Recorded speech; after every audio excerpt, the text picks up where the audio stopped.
Volcano bounces the shots out, but because we have the wall here, we have no danger of leaving the map. Like, in so many ways, the sewer map is enabling this build. Look at that. Damn. Look at the number of digits there. This is just stupid. And this is like an easy build that I just came up with no effort at all. This map really enables a lot of creativity. Hey everyone, back with some more Ballionaire today, and I wanted to show you all the sewer map. This map is crazy. So I practiced with it a little bit just to get a feel for it, and there are so many properties in this map that I love that are just gonna make this thing ball completely out of control. So the first property that's just amazing is that these are solid walls.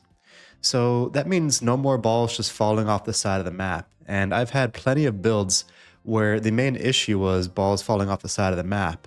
And since we don't have that here, we can enable so many more builds.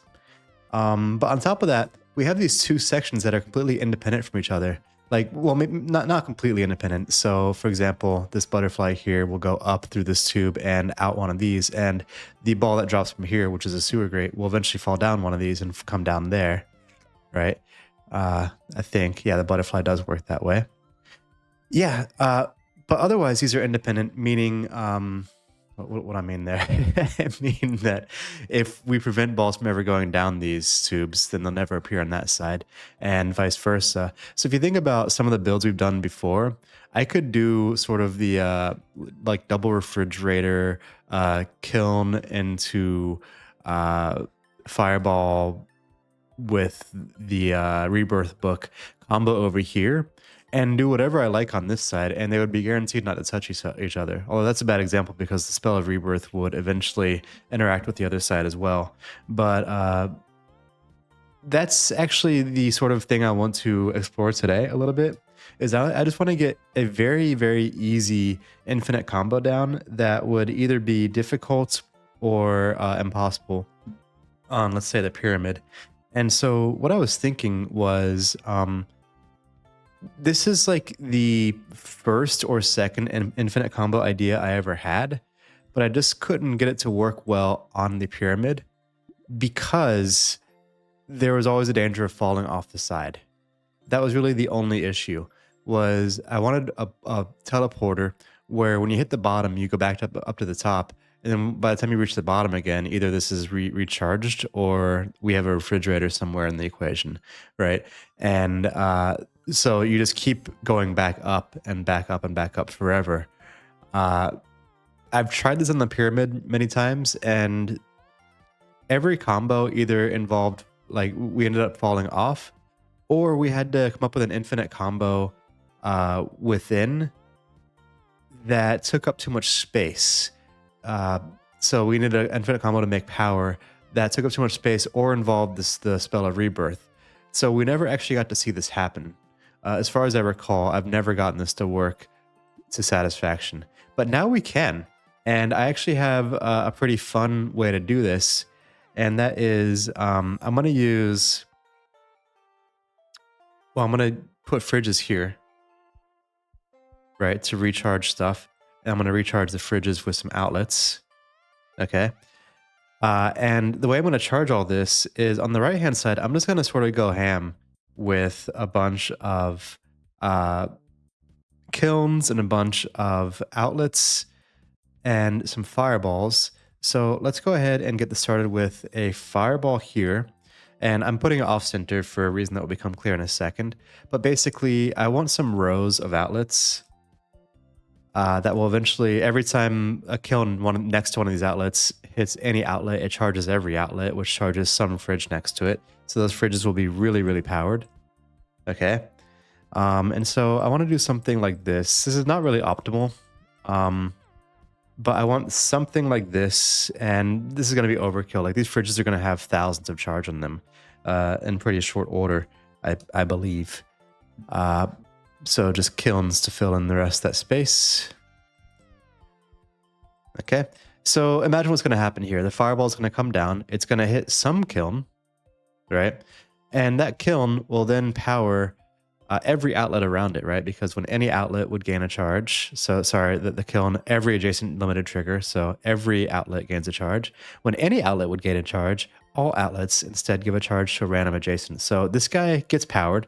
3 outlets send charge to every outlet. So every one of these gets 3 charge. That goes to some fridge. So that's a total of 15 charge divided among 4 fridges, which is almost 4 power to each fridge on average every time we hit any kiln. And we're going to hit 2 kilns on the way down. Okay, so these fridges will charge up pretty quick. With all that said, how do we continue this? And this gets back to why I put the campfire off to the side there. I actually want to have a bunch of, where's the bow? Bows down here. So we are guaranteed to hit a bow, right? So we're guaranteed to hit a bow because you can't fall off the side of the map again. You have to go through the bottom, which is amazing. The bows are going to shoot up to here. And what are they going to hit? Well, they're going to hit the target. But on the way to the target, what are they going to hit? They're going to hit a volcano. Now, where the heck is a volcano? Boom. Now, the volcanoes do have cooldown. The cooldown is 2 seconds. So that does not matter at all. And these also have a cooldown, but the cooldown's 5 seconds. That doesn't matter at all.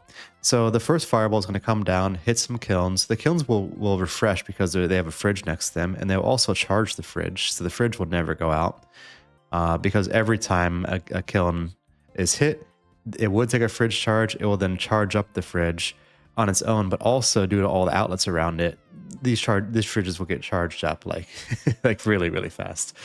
Okay, so the fireball's coming down, it's hitting stuff, it's charging everything up on the map, and then it hits one of these. No matter which one it hits, it's going towards the target, and it's going to hit either the left or the right volcano, which is going to consume the ball. It's not going to hit the bullseye after all. And then we got a new fireball coming down doing the same thing, and it'll come down, and it'll take more than 5 seconds to come down. And so these will be cooled down, and this will last forever. All the while charging this side infinitely, right? And so basically we have all this free space to do whatever we want with. And I was thinking, why not just make this like the simplest infinite combo ever with just a crap ton of rainbows, right? So if we put a bunch of rainbows there and we leave some spaces here for some fridges, right? So let's make sure we get this right. So those fridges cover everything. And then we probably need some outlets to charge those fridges. This is a tough call whether we're going to have enough charges here to keep all the rainbows on cooldown. But we have enough outlets connected to kilns. It might work out. So let's just go ahead and try that. And let's add some more rainbows here. All right. And these rainbows here will definitely stay charged because there's a lot more outlets around them. I think this should be an infinite combo. Yeah. Well, let's go ahead and see. I would feel really foolish if I missed something obvious and this wasn't an infinite combo. Oh wow. Oh, that cooldown is not as good as I thought. Okay, let's end that drop. We need fridges here very badly. Okay, so I was completely wrong. At least a little bit completely wrong. 2 fridges are needed there. I mean, do these outlets even do anything at this level? They just keep the fridges more charged, but they're going to be charged anyway. I could put more kilns, right? And that should keep us ahead of the curve even more. We could also just leave these spaces empty, but I think this will work. All right, so now what we should see is, yeah, these fridges are getting more and more powerful every time. Did we miss with one of those arrows?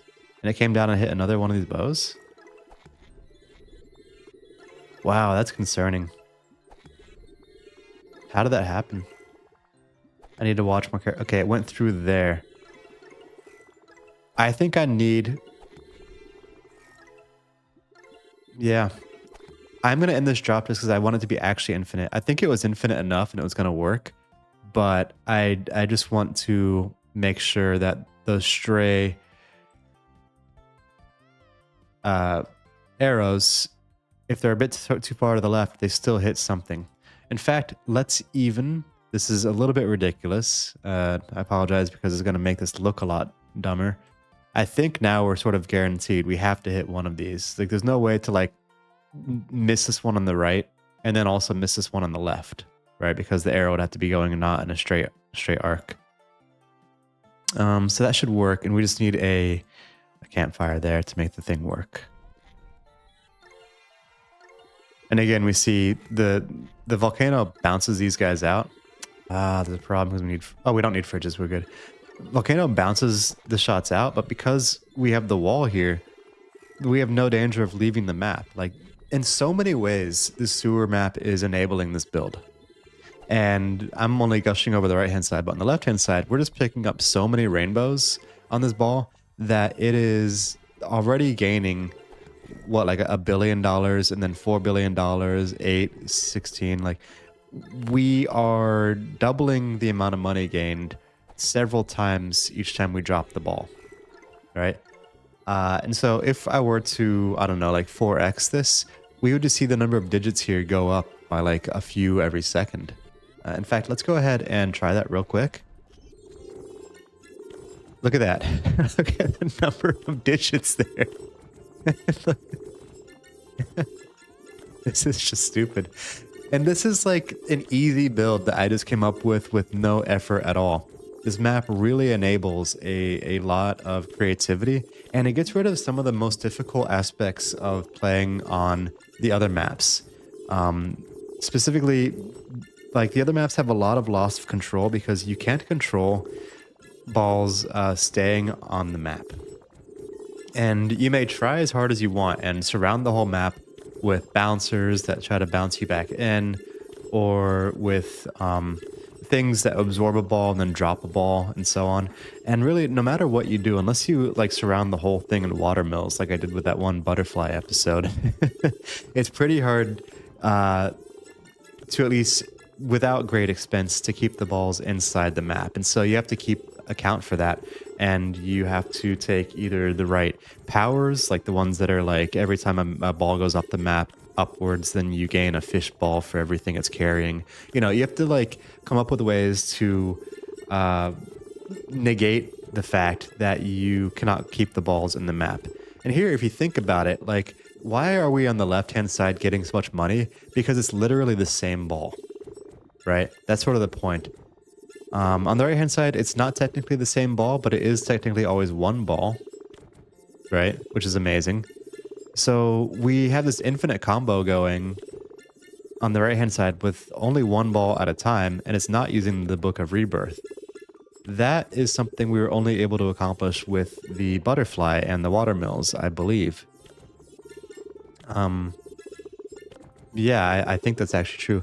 And it's just, we can repeat this with any number of builds, right? Like, the right-hand side is just a power generator. It's not even a very efficient one. If you look at the numbers in the fridges and such, we could have made this a lot smaller and still gotten the same effect, right? So the right-hand side is just a power generator, and we could put whatever we like on the left-hand side and just go crazy with it. I do notice that rainbow in the very middle is not always on cooldown, but that's whatever. It's not a big deal. If I wanted to, I could have put this teleporter on the left-hand side to make it more likely we hit a bunch of rainbows on the way down. I guess there's no fridge for that one either, so it would have been the same. We could have also put the teleporter one node higher and another row of rainbows. But again, the point of this is not to min-max. The point is just that this is an easy way to get an infinite combo.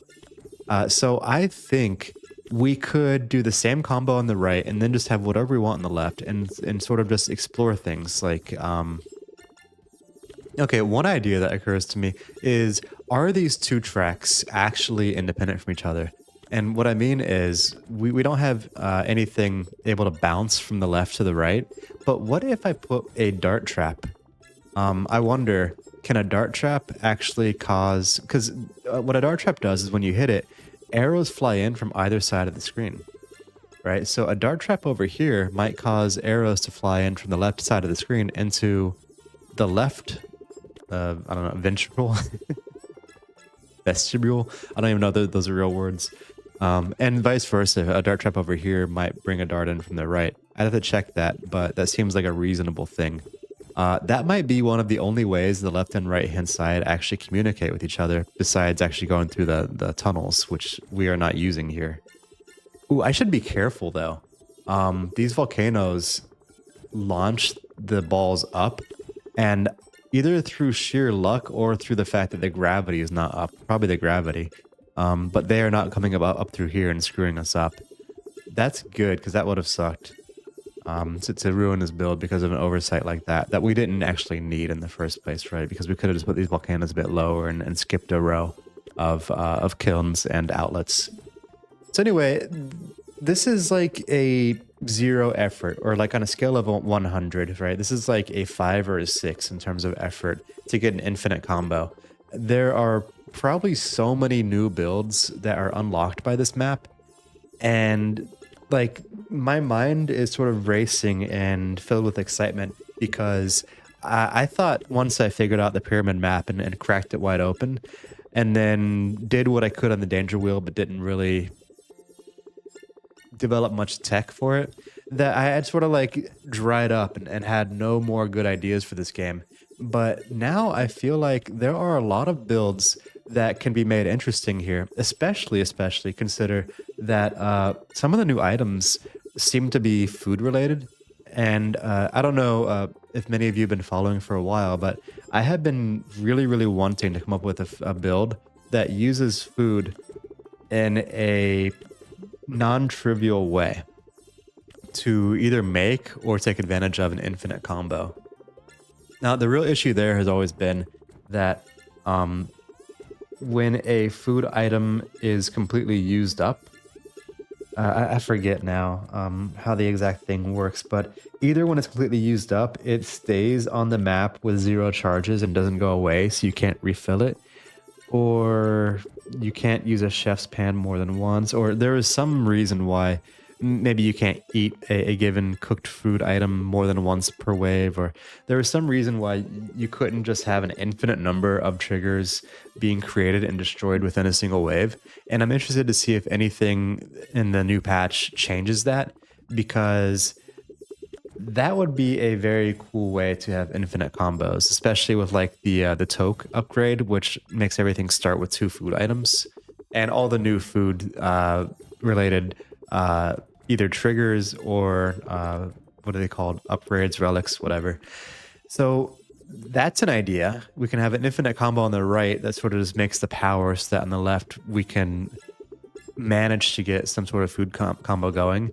And we can also see this as a form of like training wheels, where we have this guarantee that on the right hand side we can always have an infinite combo, and on the left hand side we can always have this portal trick, like 5 portals in the bottom and 1 portal up top, where we have a guarantee we can at least put something together, and that if in principle it should work, then it must work, right? So this is like training wheels for ideas. And then once we get it to work, like once we've filtered out the ideas that definitely won't work, and we've gotten the ones that will work, at least with training wheels, then we can try to take the training wheels off and try and see if we can make these combos work on their own. I got scared there because these numbers stopped showing up, and I was like, did we just lose? No, we hit infinity. We hit infinity very quickly.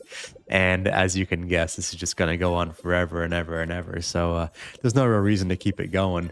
I'm going to sort of 1x it again so that we can at least turn the volume back up for the viewers as we head out of this episode. But I just want to say once again, I really appreciate this patch. You know, I also like this this culture that a lot of these indie game producers make. The culture that these guys have, which is I already bought the game, so any patch that they give, the updates and adds functionality, is just like free content, right? It's not like back in the day with DLC where you'd have to wait several years and then an expansion pack would come out and you have to buy it for like another half to 75% of the cost of the original. Like, they're just putting out free content, and this is great. I love this. I hope that they continue to do this. I also hope that people out there are buying this game and playing this game, I don't think it was expensive. I think it was like $5, maybe 10. And so if this game looks good to you, I think you should go out and buy it just to show some support and to encourage these developers to keep doing what they're doing because I like what they're doing. Anyhow, uh, don't know if that was too much for y'all.